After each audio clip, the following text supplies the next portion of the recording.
Ukraine को Bakhmut में बहुत बड़ा झटका लगने की खबर सामने आ रही है। डिफेंस एक्सपर्ट्स दावा कर रहे हैं कि अगर बखमूत में यूक्रेन के 20,000 सैनिक सही वक्त पर नहीं भागे तो वो रूस की सेना के हाथों बुरी तरह मारे जाएंगे। ये बहुत बड़ा दावा है। दावा दरअसल ये किया जा रहा है कि जंग में यूक्रेन की ये दूसरी बड़ी हार है।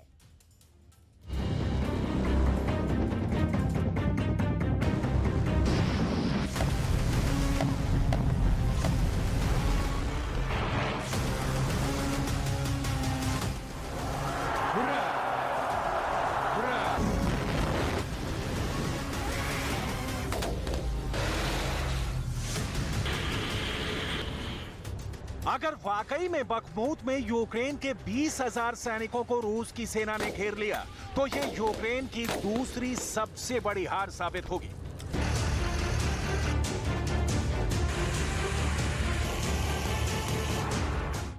अगर वाकई में यूक्रेन के बखमूत में यूक्रेनी सेना के जनरल से लेकर सैनिक तक भागने की कोशिश कर रहे हैं तो फिर अब यूक्रेन पर रूस का कब्जा होने से कोई नहीं रोक सकता।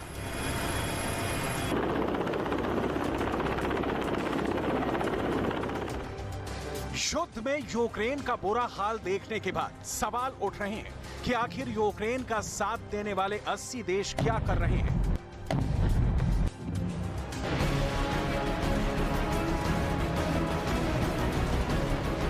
सवाल ये भी उठ रहे हैं कि यूक्रेन को 9 लाख करोड़ रुपए के हथियार मिलने के बावजूद यूक्रेन रूस से हार क्यों रहा है।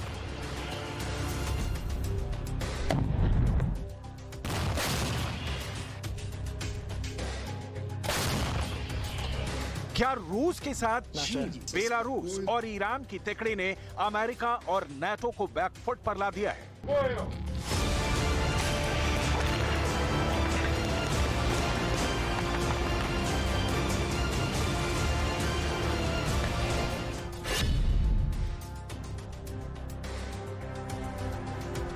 12 महीने से ज्यादा की जंग में ज़ेलेंस्की का यूक्रेन तबाह हो चुका है।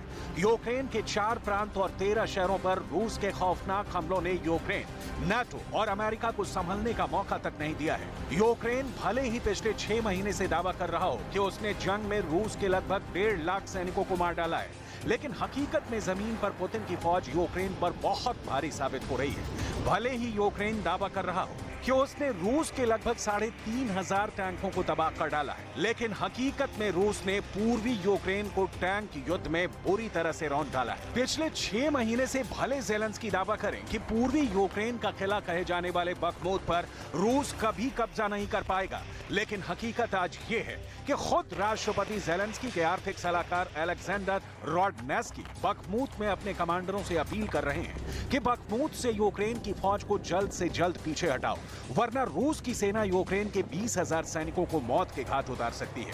हम आपको वॉर जोन से आ रही रिपोर्ट के आधार पर दिखाएंगे कि कैसे बखमूत ज़ेलेंस्की के लिए जहन्नुम बन चुका है। पश्चिमी मीडिया के मुताबिक यूक्रेन के बखमूत में रूस को बहुत बड़ी जीत मिलने वाली है। रूस ने बखमूत में यूक्रेन के 20,000 सैनिकों को घेर लिया है।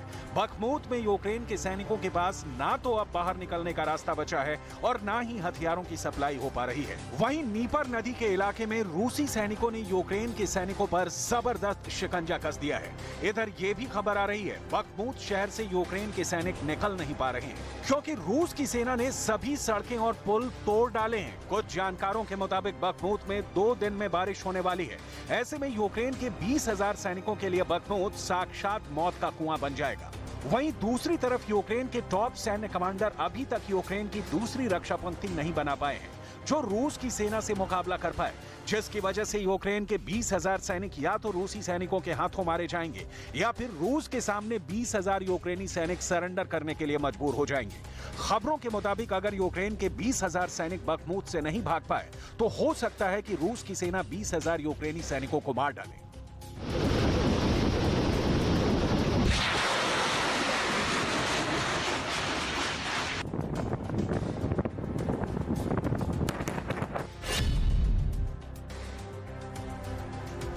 यूक्रेन के डोनेट्स्क इलाके के बखमूत शहर में रूस यूक्रेन से 1 साल से जंग कर रहा है। सुरंगों के शहर सोलेदार पर कब्जा करने के बाद रूस ने सोलेदार से 15 से 20 किलोमीटर दूर बखमूत पर हमले बेहद तेज कर दिए थे। लेकिन ज़ेलेंस्की यही सोचते रहे कि रूस कभी भी पूर्वी यूक्रेन का किला कहे जाने वाले बखमूत पर कब्जा नहीं कर पाएगा।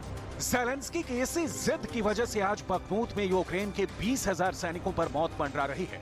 इन्हीं हालातों को देखकर अब ज़ेलेंस्की भी मान रहे हैं कि बखमूत में हालात बेहद खराब हैं। Чергове засідання Ставки. Знов у розширеному форматі доповідали ГУР, Міністерство оборони, главком, командувачі напрямків. Детально займаємось ситуацією на кожному з фронтових напрямків. Найтяжче, як і раніше, Бахмут і бої, що мають значення для захисту міста. अगर रूस बखमूत पर पूरी तरह से जीत हासिल कर लेता है तो ये यूक्रेन के लिए दूसरी सबसे बड़ी हार साबित होगी। इस बीच डिफेंस एक्सपर्ट्स अब ये भी दावा करने लगे हैं कि 1 साल की जंग में यूक्रेन को नाटो और पश्चिमी देशों ने मोहरा बना दिया है।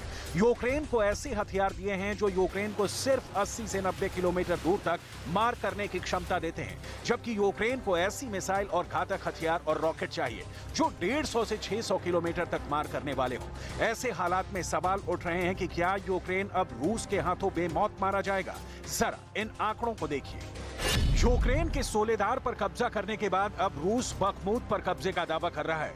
हैरानी की बात यह है कि यूक्रेन को 40 देशों ने 9 लाख करोड़ रुपए के हथियार दिए हैं, लेकिन उसके बावजूद यूक्रेन रूस को हरा नहीं पाया है। नवंबर 2022 तक यूक्रेन को जंग में 50 लाख करोड़ का नुकसान हो चुका है, लेकिन रूस हारने की बजाय जीत रहा है। नवंबर 2022 को आई कुछ रिपोर्ट्स में दावा किया गया है कि जंग में रूस के 1500 अफसर मारे गए हैं, जिसमें 160 अफसर कर्नल और जनरल रैंक के हैं। लेकिन रूस इतना भीषण नुकसान झेलने के बावजूद 1 साल से यूक्रेन, नाटो और अमेरिका को जंग में कड़ी टक्कर दे रहा है और जीत रहा है। ऐसे हालात में अंदाजा लगाया जा सकता है कि रूस पूर्वी यूक्रेन पर जीत के जो दावे कर रहा है वो खोखले दावे नहीं बल्कि हकीकत है। ये यूक्रेन का वही बखमूत है जहां सिर्फ 30 फीट के फैसले पर रूस के 1000 सैनिक मारे जा रहे थे। ये वही बखमूत है जहां पर रूस के 300 टैंक तबाह करने का दावा यूक्रेन ने किया था, लेकिन आज पुतिन के रूस ने बाजी पलट दी है।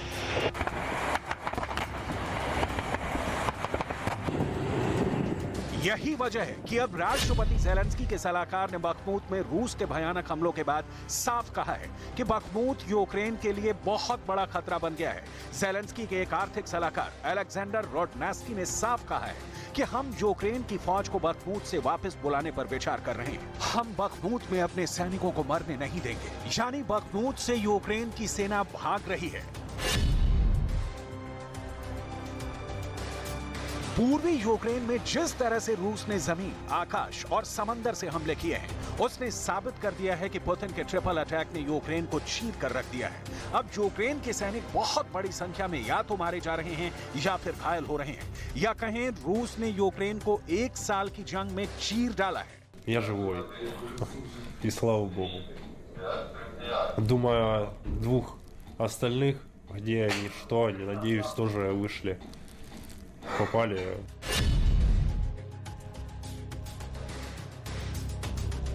पिछले 1 साल में रूस यूक्रेन पर 5000 से ज्यादा मिसाइल हमले कर चुका है, जबकि रूस की एयरफोर्स और रॉकेट आर्मी 3500 से ज्यादा हवाई हमले कर चुकी है। इधर पिछले 15 दिनों से रूस ने यूक्रेन को हर मोर्चे पर कड़ी टक्कर दी है। इसी को देखते हुए नाटो, अमेरिका और ब्रिटेन के सुर बदल गए हैं।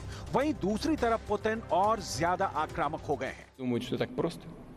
Мы их туда пускать будем просто так? Конечно, ситуация в мире после 1945 года изменилась.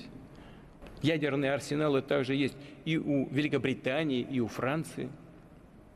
Они совершенствуются, развиваются и тоже направлены против нас. रूस के साथ पहले बेलारूस, ईरान और साउथ कोरिया खुलकर साथ दे रहे थे।